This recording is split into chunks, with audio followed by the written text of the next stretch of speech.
계시록 강의 49번째 시간으로 새 예루살렘의 외형적 영광이라고 하는 주제로 오늘 말씀을 살펴보고자 합니다. 이제 요한계시록 21장에 대한 부분이 다음 시간 한 번 더 살피고 마지막 22장을 살펴볼 텐데, 그러면 이제 요한계시록의 마지막 부분임을 엿볼 수 있습니다.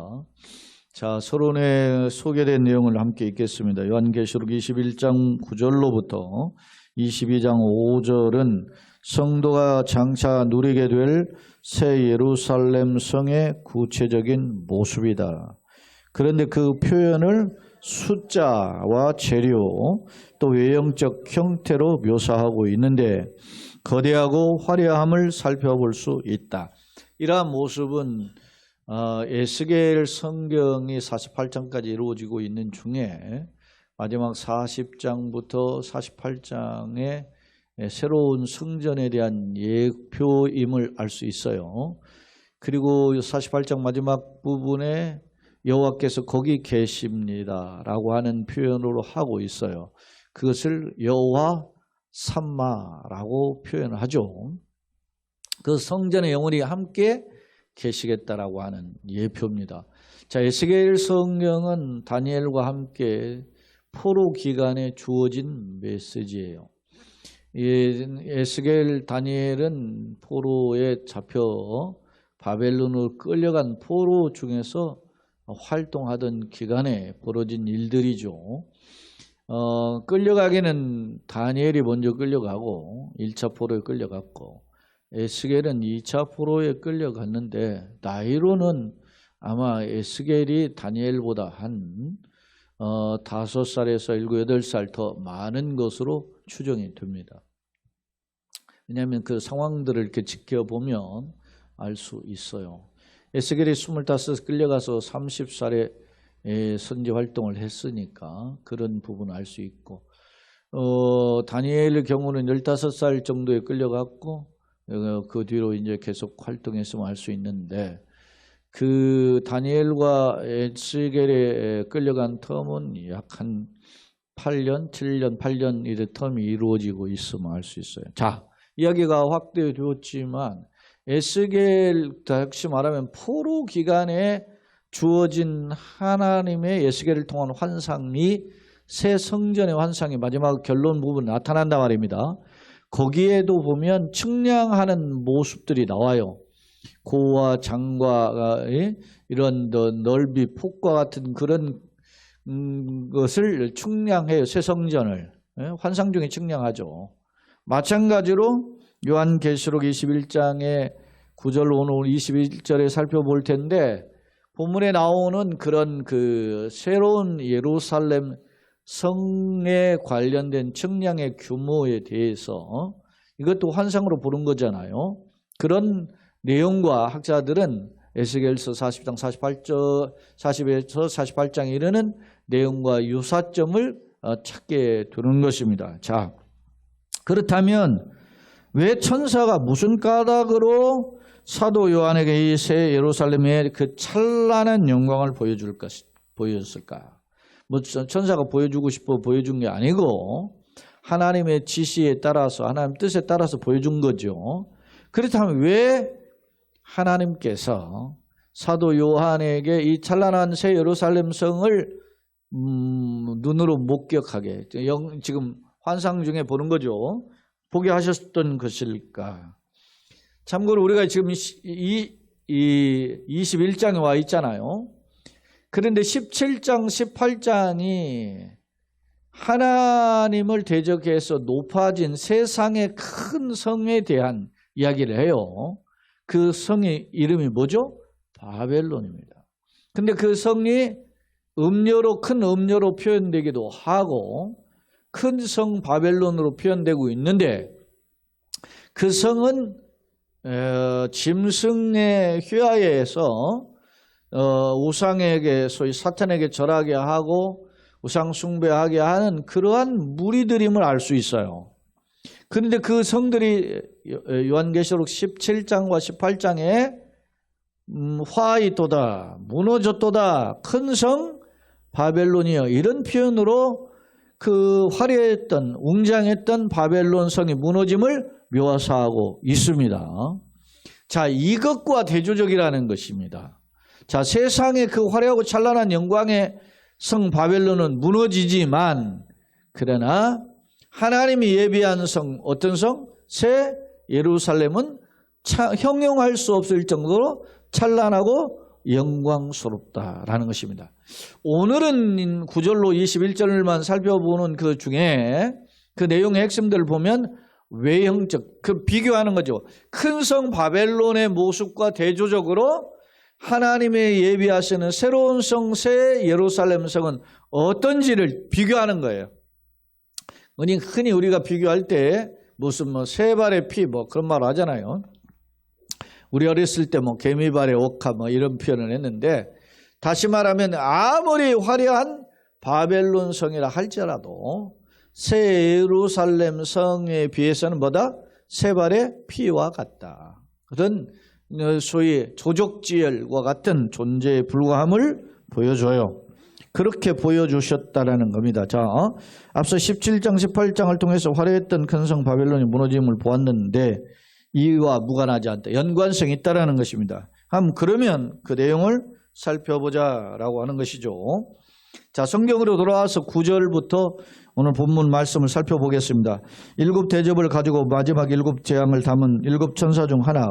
마지막 7 대접의 재앙은 최후의 심판의 재앙이죠. 그 재앙을 실행을 했던 천사가 나와서 내게 말하여 이르되 이리 와라. 이제 요한에게 이제 초청을 합니다. 내가 신부 곧 어린 양의 아내를 네게 보이리라. 자, 신랑과 신부의 비유로서 구약 성경에서 하나님의 백성과 하나님과의 관계를 하나님은 신랑, 하나님의 백성은 신부로 묘사하는 부분이 있고, 우리 예수님께서도 지상에서 교훈하실 때 신랑과 신부의 비유로 표현하셨음을 알 수 있어요. 그래서 우리 찬양에도 신랑 대신 예수께서 다시 오실 때 이런 표현을 하는 것처럼 신랑과 신부, 부부의 관계는 최고의 영광의 모습이잖아요. 그런 모습으로 준비된 새 예루살렘 성을 묘사해요. 자, 내가 신부 곧 어린 양의 아내로서 내게 보이겠다. 그렇게 해서 딱 보니까 성령으로 이제 10절 성령으로 나를 데리고 이제 높은 산 올라가서 높은 산에 가야 모든 걸 다 볼 수 있지 않습니까? 이제 보여주는 겁니다. 하늘로부터 내려오는 거룩한 성 예루살렘을 보여줍니다. 이제 높은 성에서 그 하늘로부터 준비된 새롭게 단장한 신부가 신랑을 맞이하는 것처럼 모습찬 단장한 새 예루살렘 성을 보여주는데, 자, 11절 한번 같이 읽어봅시다. 하나님의 영광이 있어 그 성의 빛이 지극히 귀한 보석 같고 벼국과 수정같이 맑더라. 자, 어린 양의 신부로 단장한 새 예루살렘 성의 영광스러운 외형적 모습을 보여주는데, 그 외형적 모습은 마치 어린 양의 아내가 신부가 신랑을 준비한 것처럼 단장한 모습인데, 그 모습은 무엇과 같냐? 무너졌던 바벨론 성과는 대조적으로 이 성은 어떻게 해요? 영광스러운 모습임을 알 수 있어요. 특히 그 영광스러운 모습을 오늘 11절에는 지극히 귀한 보석과 같고, 그 다음에 벼국과 수정과 같다. 벼국은 뭔가 이렇게 좀 불투명한 것인데 수정은 맑았다 그랬어요. 그러니까 이게 좀 모순되는 것 같은데, 마치 영광의 보좌의 그 앞이 투명한 얼음과 같잖아요. 수정 같다라는 표현은 그런 영광스러운 맑고 거룩한 순결을 가리키는 모습으로 묘사하고 있습니다. 자, 12절 보면 크고 높은 성곽이 있고, 이제 성의 모습은 보통 성곽이 있죠. 성을 둘러싼 뭡니까? 성벽이 있잖아요. 성곽이 있고, 그 다음에 그 성으로 들어가려면 성벽에 뭐가 달려 있어요? 문들이 있죠. 문을 통과해야 되는데 그 문에는 몇 개가 있어요? 12문이 있는데 그 문에 12 누가요? 천사가 지키고 있어요. 그 성을 지키는 수호자들이 누굽니까? 하나님의 천사가 있고, 그 문들 위에 이름을 써 있는데 그 문들의 이름이 결국 이스라엘의 12자손, 12지파의 이름들이다. 그러니까 영적 이스라엘의 모습임을 무너진 것 같지만 회복된 하나님의 이스라엘의 영적 이스라엘의 모습임을 알 수 있어요. 자, 그런데 이제 문이 동서남북으로 이게 이제 소위 정사각 형식으로 이루어지는데 동쪽에 셋, 북쪽에 뭐 동서남북으로 각각 셋 해가지고 하면 12개의 문이 되는 거죠. 동서남북이니까. 그렇게 있으니 그 성곽에는 12기초석이 있고 그 기초석 성곽에 그 뭡니까 그냥 아무렇게나 하지 않고 우리도 뭐 예를 들어서 시골에 무슨 뭐 전원주택을 한다든지 뭐 그러면은 막 터파기를 좀 하죠. 그리고 기초를 세우잖아요. 그렇게 해서 막 콘크리트 부어가지고 하죠. 왜? 그렇지 않고 그냥 거기다 담벼락 같은 거 있으면 조금 한 1년 지나면 어떻게 합니까? 기울어지고 쓰러지잖아요. 그러니까 이게 전혀 쓰러지지 않는 무슨 기초석을 세우는 겁니다. 근데 그 12기초석에는 또 뭐가 있어요? 어린 양의 뭐 12사도와 12 이름이 있더라. 앞서 성에는 12문이 있었는데 그 성문은 성곽에 둘러싼 12개의 출입문은 이스라엘 12지파 이름이 있었고 이제 성에 성곽에는 기초석들이 있는데 돌들이 깔려져 있는데 그 성곽의 이름에는 12사도의 이름이 있었다. 다시 말하면 그 새롭게 단장해서 신부처럼 단장해서 내려오는 거룩한 성새 예루살렘은 구약과 신약의 하나님의 약속을 받은 자들에게 주어지는 그런 성임을 엿볼 수 있어요. 그죠? 구약과 동떨어지지 않고 신약의 12사도와 동떨어지지 않는 하나님의 약속에 따른 유업으로 주시는 성이다 라는 겁니다. 자, 15절 한번 같이 읽겠습니다. 내게 말하는 자 이제 천사죠. 그가 그 성과 그 문들과 성곽을 측량하려고 금 갈대자를. 금은 거룩하고 최고의 권위를 가지는 것이 금이죠. 소위 보석 중에 그 갈대자를 이제 갈대차를 가졌어요. 이제 측량하는 기준점이에요. 그 성을 재보니까 앞서 동서남북으로 성이 말이죠. 문이 3개씩 있었는데 네모가 반듯하단 말이죠. 네모 반듯했는데 길이와 너비가 같다. 그러니까 정사각형임을 알 수 있어요. 그런데 갈대자로 그 성을 측량하니까 12,000스타디온이요. 길이와 너비, 심지어는 어디까지? 높이도 같더라. 이렇게 표현하고 있어요. 그러니까 이 높이가 막 어마어마한 거죠. 여러분 제가 이렇게 1스타디온이 185m예요. 그래서 여러분 해서 12,000 곱하기 185m 곱하면 와요. 그러니까 그 22만 2천 킬로인가 나오더라고. 아니 22만 2천 미터. 네? 그러니까 그러면은 어떻게 2222km 정도. 그러니까 상상할 수 없는 그런 규모임을 알 수. 지금 이사 2000km 뭐 요즘 뭐 미사일도 뭐 순항 미사일 쏘면 뭐 2000km 가니까 멀리 가는 거 그렇게 했지만 지금 생각해 보세요. 2000년 전의 개념으로의 2000km는 어마어마한 개념을 지금 묘사하고 있어요. 그러니까 그 새 단장한 예루살렘으로 준비된 그 성곽의 둘레를 보니까 그런 엄청난 규모의 성임을 알 수 있어요. 자, 이 성의 모습은 앞선 바벨론, 무너진 바벨론의 모습과 대조적이라 했죠. 그런 모습과 비교가 안 되는 거대하고 웅장하고 그리고 이제 성글이 꾸며진 이제 보석들이 쭉 나오거든요. 성곽의 기초석에 이제 해서부터 이제 보석들이 꾸며졌는데 그 보석들이 이름이 쭉 나오는데 그 보석들이 최고의 보석들임을 알 수 있다. 그만큼 뭡니까? 거대하고 웅장할 뿐만 아니라 화려하고 영광스러운 모습임을 엿볼 수 있는 거예요. 자, 그럼 봅시다. 17절. 그 성곽을 측량하며 성곽을 이걸 학자들이 이 성곽에 대한 측량하니까 144규빗이다. 규빗은 손끝에서부터 팔꿈치까지가 규빗인데 보통 한 50cm 보아요.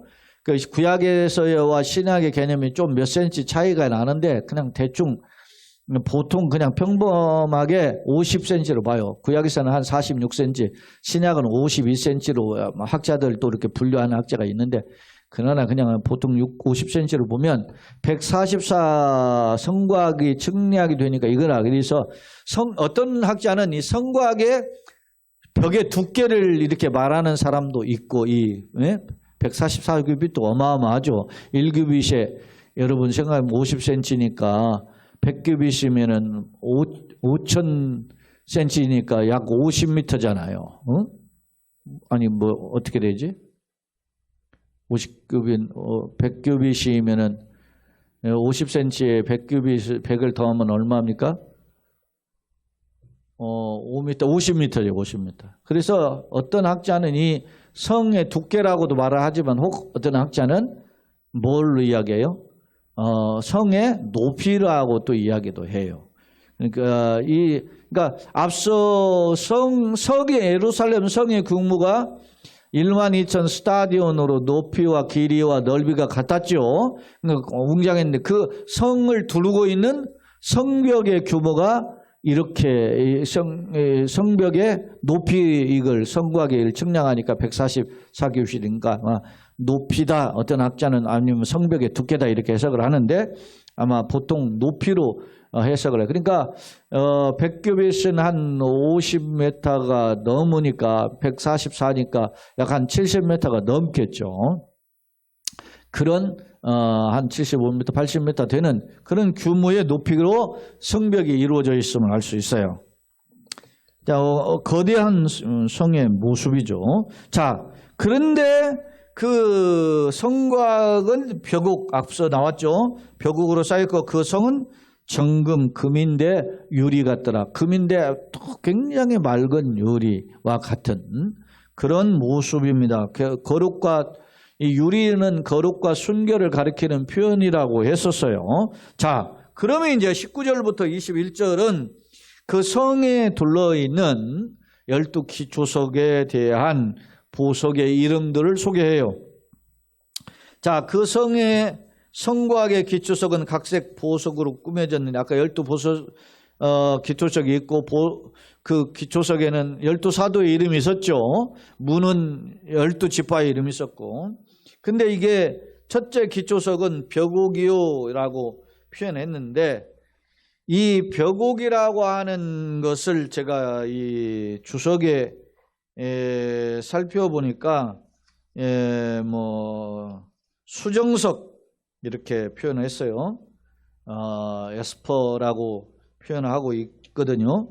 그 다음에 또 두 번째는 남보석이다. 남보석은 하나님이 서신 곳에 깔리는 그 하나님의 서 계신 곳에 바닥에 깔리는 보석이 남보석이라 그래요. 근데 이것이 이제 흔히 사파이어고 뭐 또 그 다음에 이제 셋째는 옥수요. 이제 녹색 옥색이 약간 녹색기가 있잖아요. 뭐 녹색 규산염이다 그렇게 표현했는데 그 다음에 이제 네 번째는 이제 녹보석이요. 녹보석 혹은 뭐 또 다섯째는 홍만호. 홍만호는 이제 흰색과 적색이 섞여 있는 만호를 가리켜서 홍만호라 이렇게 표현하고 있고 또 여섯째는 홍보석. 홍보석은 이제 사대에서 생산하는 보석이라 그래요.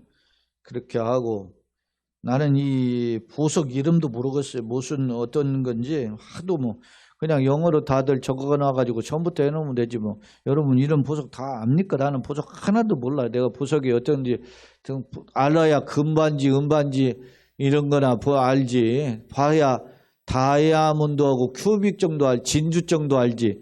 나는 사파이어가 어떻게 생겼는지도 모르고 뭐 그런 종류 뭐 여러분 보석 다 보셔서 알겠지만은 그런 겁니다.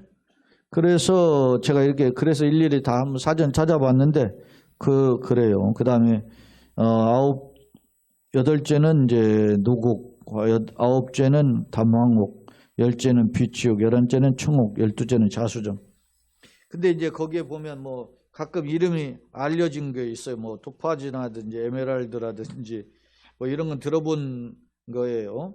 그러면 또 자수정 또 이런 거예요. 근데 이 12보석을 참고로 대제사장의 가슴에 붙여 있는 보석이 12개죠. 어깨에도 양쪽 어깨에도 6개, 6개씩 12보석이 있어요. 이거는 전부 뭘 상징했어요? 이스라엘의 12지파를 상징했잖아요. 그러니까 이 보석은 귀하고 값진 것처럼 하나님의 백성에 대한 상징의 표현임을 다들 알 수 있어요. 이거는 왜냐하면 구약의 이스라엘의 대제사장이 하나님 앞에 아련을 할 때 그 거룩한 예복을 입었을 때의 모습은 어떻게 합니까? 일종의 관복이라고 그래가지고 했을 때 양쪽 어깨에 소위 12개의 지파의 이름이 박힌 보석이 있고 가슴에는 흉배에 12개의 보석이 또 있었거든요. 그게 이스라엘을 대변하는 보석들임을 알 수 있는데 이러한 보석의 이름이 성곽의 기초석으로 장식되어 있음을 엿볼 수 있습니다. 자, 이제 교재로 와서 한번 두 번째 화면을 보겠습니다. 9절로 11절을 정리해 놓은 내용입니다.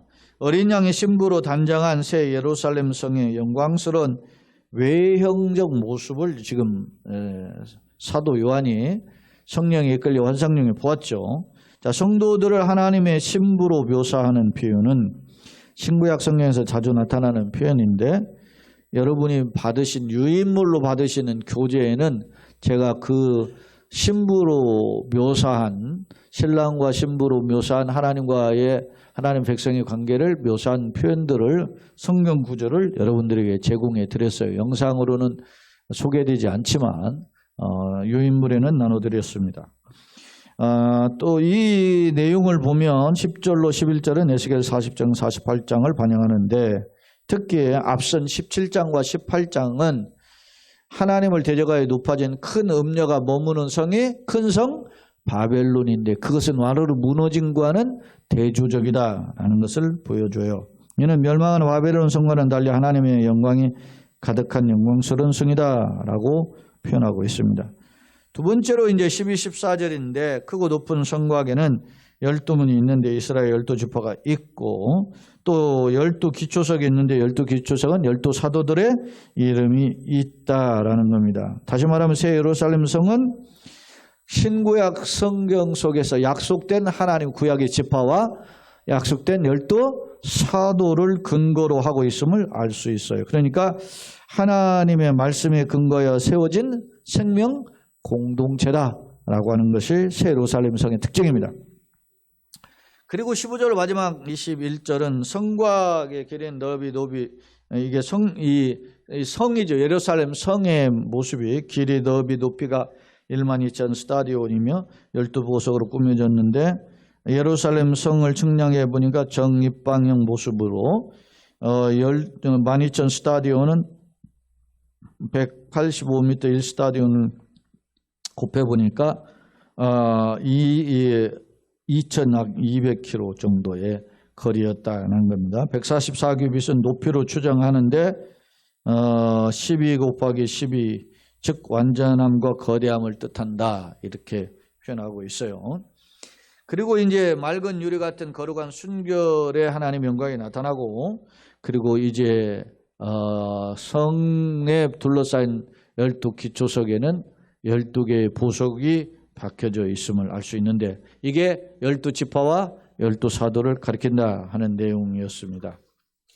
자, 세 번째 화면입니다. 자, 다음 시간에도 새 예루살렘 성의 특징에 대해서 살펴볼 텐데 다음 시간엔 그 특징은 무엇인가를 보기로 하고 오늘은 외형적인 특징에 대해서 살펴보겠습니다. 자, 천사가 왜 사도 요한에게 새 예루살렘 성의 이런 단장한 신부의 모습처럼 웅장한 그런 모습으로 보여줬을까? 그 이유가 있어요. 그 이유는 자, 큰 음녀 17장 1절에 큰 음녀와 큰 성 바벨론으로 묘사되어 있는 사탄의 무리와는 대조적으로 거룩한 성과 어린 양의 신부의 몸을 그런 예루살렘 성은 얼마나 거대하고 웅장한지를 보여주고 있습니다. 성도의 참된 공동체의 영광이 무엇이다 하는 걸 대변하고 있다는 거죠. 자, 외형적 모습은 봅시다.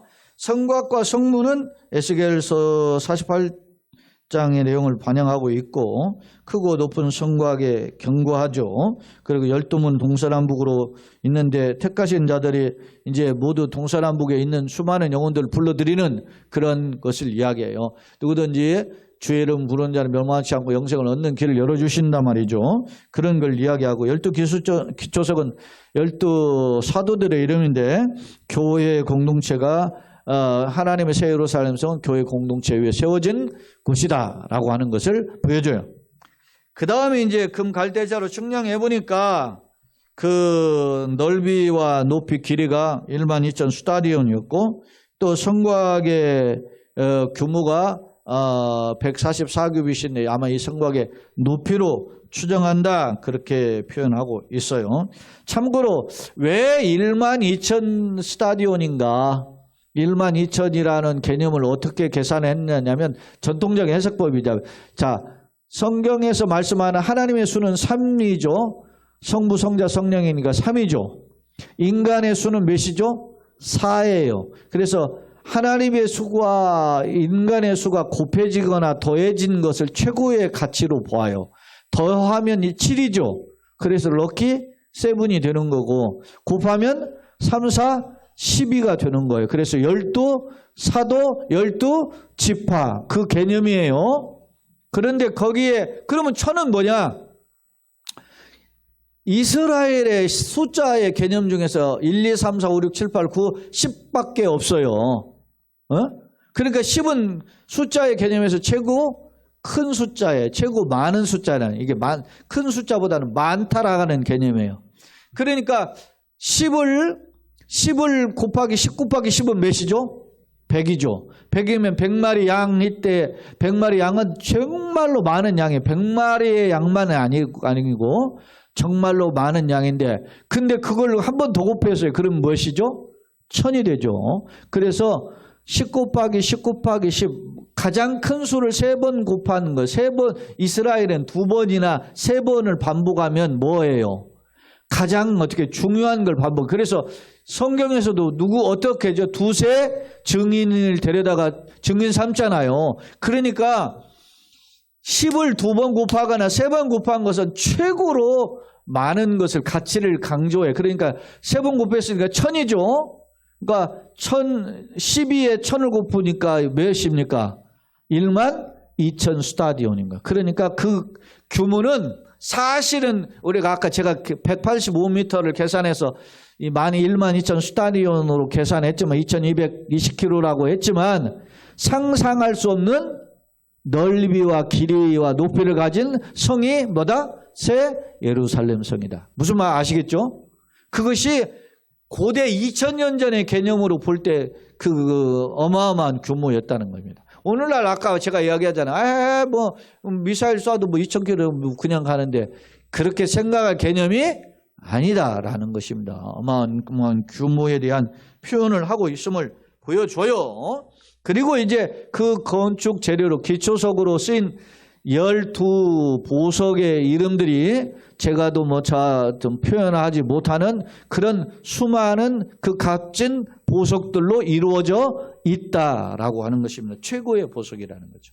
여기에 이것은 이미 대제사장 하나님을 아련하는 대제사장의 가슴과 어깨에 12보석을 가지고 있었는데 이 보석과 같다라고 물론 좀 보석의 이름이 다르긴 했는데 그런 의미를 가지고 있어요.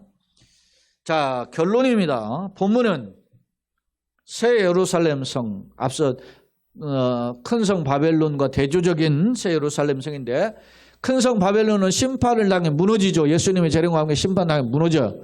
그러나 이제 새 예루살렘은 예수님의 재림과 함께 펼쳐지는 영광의 성이에요. 자, 새 예루살렘 성의 지극히 영광스러운 모습을 소개하고 있다. 특히 규모가 웅대하고 화려함은 멸망한 바벨론 성과는 비교할 수 없는 영광의 나라임을 보여주고 있다.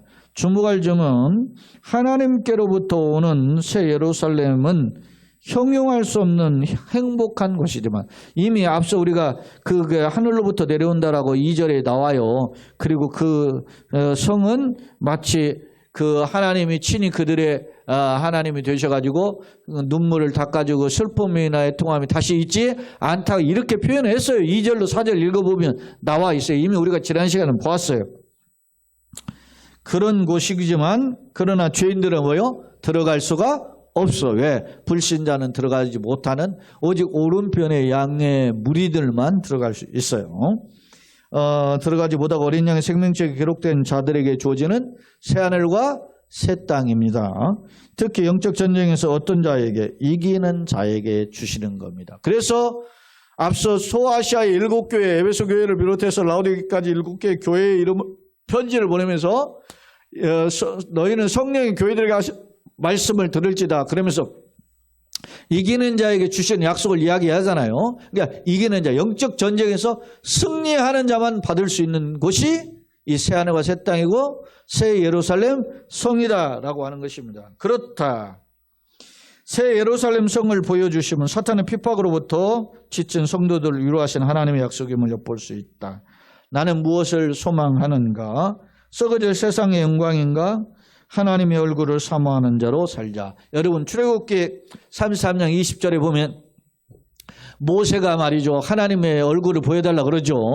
그때 뭐라고 합니까? 나를 보고 살 자가 없다 그랬어요. 어떤 자만 봐요? 거룩한 자만 보는 거예요. 자, 고린도서 3장에서는 뭡니까? 하나님의 영광의 광채가 우리 가운데 비추신다. 그 빛을 받아 누리는 우리의 복된 걸음들이 다 되시기를 예수님의 이름으로 축원합니다. 아멘. 기도